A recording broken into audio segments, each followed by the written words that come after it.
Olá pessoal, aqui é o professor Washington e a gente vai continuar com o conteúdo de Sociologia.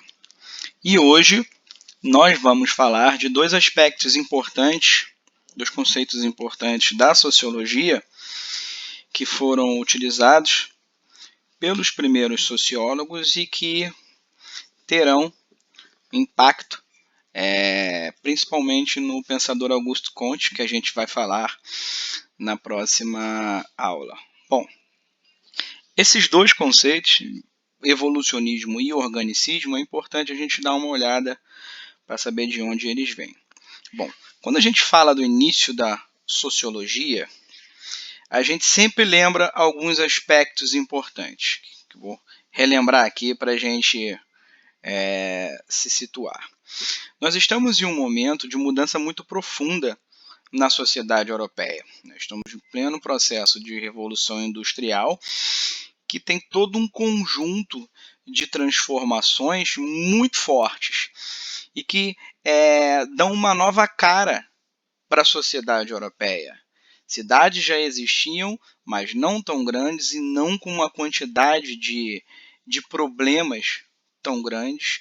A economia se tornou complexa, as relações sociais se tornaram complexas. Enfim, o mundo mudou muito.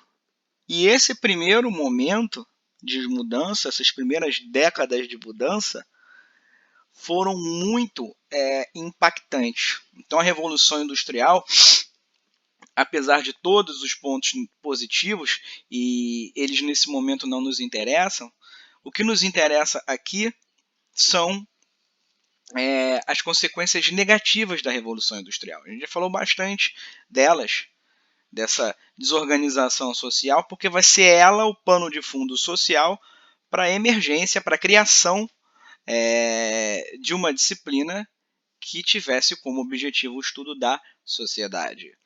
E nesse caso aqui que nos interessa é a sociologia. Só que não havia, se a gente fosse buscar na tradição filosófica, não haviam grandes contribuições dos filósofos para o entendimento da sociedade. Não em termos científicos, do jeito que pregava o cientificismo do século XIX, ou seja, aquela crença de que a razão e a ciência seriam os únicos parâmetros para a compreensão, né, do mundo e, nesse caso, da sociedade.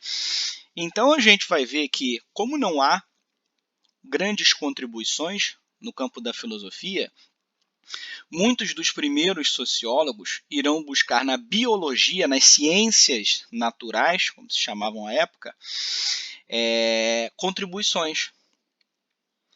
Eles traçaram paralelos entre explicações biológicas e comportamentos sociais, ou seja, comportamentos advindos do comportamento animal, né, do mundo animal, e importariam ele para a explicação sociológica, já que não havia um ferramental teórico.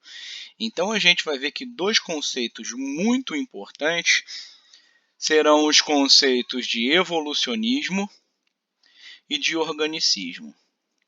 E quando a gente fala de evolucionismo, o primeiro nome que vem à nossa cabeça é o do biólogo inglês, o Charles Darwin. Mas é muito importante a gente lembrar o seguinte, pessoal, a noção de evolução, a ideia de evolução, ela já existia entre os pensadores, não só das ciências sociais, das ciências biológicas, mas também do pensamento filosófico. Essa ideia de evolução, na verdade, ela é do século XVIII. É só a gente lembrar que os pensadores que vão dar a base para a biologia, com todos os seus erros e com todos os seus acertos, eles já pensavam essa possibilidade da evolução. No campo do iluminismo, o que se pensava era a possibilidade de evolução social, ou seja, de que o uso da razão seria benéfico para o ser humano a ponto do ser humano conseguir resolver os problemas da sociedade, contanto que utilizasse o pensamento racional. Então, esse otimismo com relação à ciência, esse otimismo com relação à melhoria e à resolução dos problemas da sociedade, ele vai servir de base também para a criação das chamadas ciências sociais. Só que é bom lembrar que ele é um pouquinho antigo, ele vem do iluminismo do século XVIII, virada ali para o século XIX. Então ele é uma base de pensamento, digamos assim. Então quando o Charles Darwin, em 1859, lança o livro dele, A Evolução das Espécies, a ideia de evolução, e aí nesse caso específico entre os animais, ela não é nova, tá bom? Não foi ele que inventou. No entanto, ele foi o sujeito que melhor organizou essas ideias, explicou, pesquisou, enfim, utilizou métodos e explicações teóricas muito mais robustas e acabou escrevendo um dos livros mais influentes da história, que é A Origem das Espécies. Então, basicamente, a ideia central da teoria da evolução das espécies, do Charles Darwin, pode ser sintetizada nessa frase simples: o vencedor não será o mais forte, será aquele que melhor se adaptar. Então, essa que é basicamente a ideia central do evolucionismo, vai ser importada para o mundo humano. Não do aspecto biológico, mas o mundo humano do aspecto social. Então nós estamos em um momento em que a Europa ela está invadindo a África e a Ásia, impondo um domínio colonial, alargando seus impérios coloniais. Então a justificativa ideológica vai ser buscada no Charles Darwin. A superioridade do homem branco será superioridade por quê? Porque ele é o que melhor se adaptou, criando ciência, criando filosofia, criando máquinas, desenvolvendo sistemas de explicação mais sofisticados. Então reparem, não é o Darwin que vai falar isso, tá bom? O Darwin, por exemplo, esteve no Brasil, fez fortes críticas à escravidão. É muito importante a gente deixar isso claro. Mas, no entanto, as ideias do Darwin serão utilizadas para compreender as diferentes organizações humanas, as diferentes sociedades. Isso é o que nós chamamos de darwinismo social. O pensamento esse de que o vencedor não será o mais forte, mas aquele que melhor se adaptar, ele é levado para o mundo das ciências sociais. Então, quando a gente compara, por exemplo, quando eles comparavam a Europa do século XIX, com máquina, ciência, filosofia, organização de Estado, de direito, tudo isso, e quando olhavam para outros povos, da mesma época, mas em diferentes locais do globo, eles, europeus, chegaram à conclusão de que eram superiores. Só para a gente ter uma ideia, a noção de raça foi criada pelo Linneu, né, o biólogo Linneu, ali no final do século XVIII. Então essa ideia de que haviam diferentes raças humanas, ela já está ali. Os europeus eles só vão utilizá-la, vão colar algumas ideias, né, extrapolar outras ideias para explicar a suposta superioridade europeia em relação a outros povos do mundo. Bom, o Herbert Spencer, ele é um homem ali, mais ou menos também inglês, mais ou menos ali na mesma época que o Charles Darwin. E ele será um dos criadores do organicismo. Então, esse sujeito ele vai ler não só as obras de Darwin, mas de outros pensadores da época também, e ele trará alguns conceitos das ciências naturais, para analisar os fenômenos sociais. Então, repare, ele é um dos sujeitos que está criando ali essa ponte entre ciências naturais e ciências sociais. Assim como os organismos vivos, a gente já vai falar um pouquinho, o Spencer ele também defende que as sociedades, né, no caso as pessoas, os diferentes grupos dentro das sociedades, eles mantêm laços de interdependência para que eles se mantivessem unidos, como um ecossistema.